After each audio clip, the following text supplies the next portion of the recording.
Good afternoon, and welcome back to PWT Reline News with your host, Mosey Along. And today on Lest We Forget History, we're going to talk about the new Cold War. Satellites show how America is losing a new Cold War in the Arctic. We're heading north, far north, to a part of the world most Americans never think about. But satellites do, shipping trackers and trackers do, and every major power with an eye on the future does, because the Arctic is melting, opening new sea routes, new resources, and new strategic territory. And in this new Cold War, the United States has ambitions, but only one nation is actually winning, and it ain't us.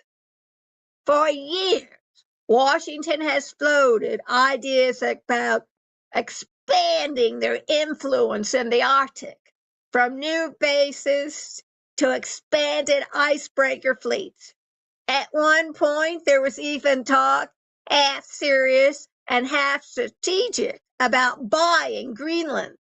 Not for scenery, but for a position, a foothold in the Arctic Circle, a gateway to the North Atlantic, and a counterweight to Russian expansion. But ambition doesn't equal action. And when you look at the satellite imagery, the shipping lanes, and the infrastructure maps, the story becomes clear. America is present, but not prepared. Russia, meanwhile, has been building in the Arctic for decades, and satellites show it plainly. Dozens of military bases refurbished or newly constructed. Nuclear power icebreakers, the largest fleet in the world. Shipping routes along the Northern Sea route expanding every year.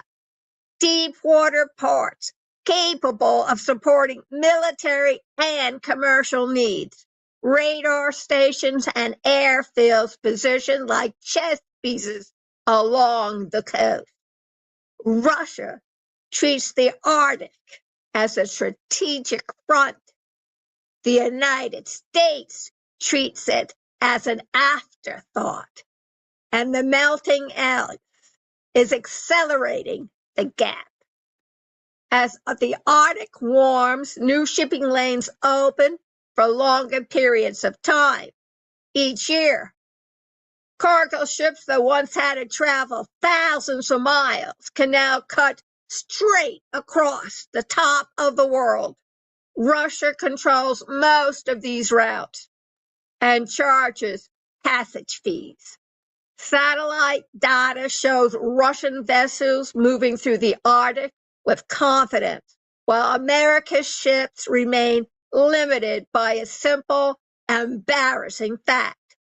The U.S. has only 2 functional icebreakers, one of which is 40 years old.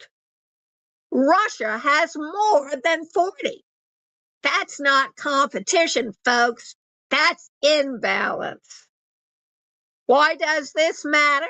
Because the Arctic is becoming a new shipping highway, a new energy frontier, a new military theater, a new geopolitical pressure point.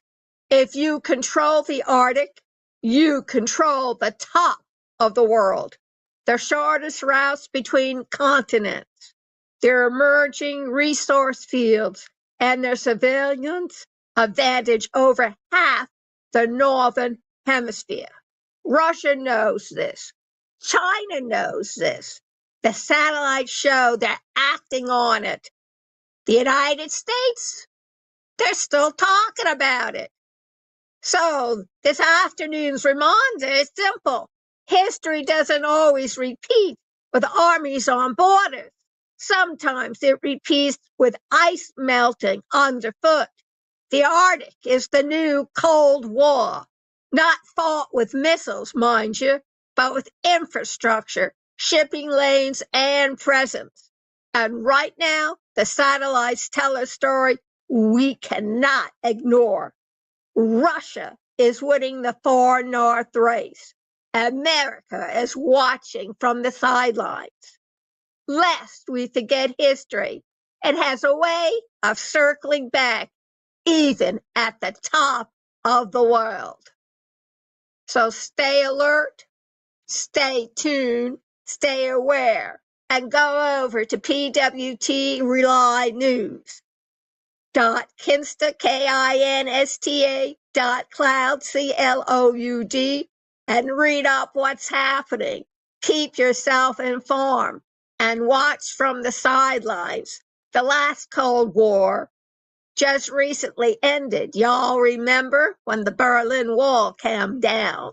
Well, there ain't no wall now, and China's not about to lose that. Have a good afternoon, and I'll see you later, Gators.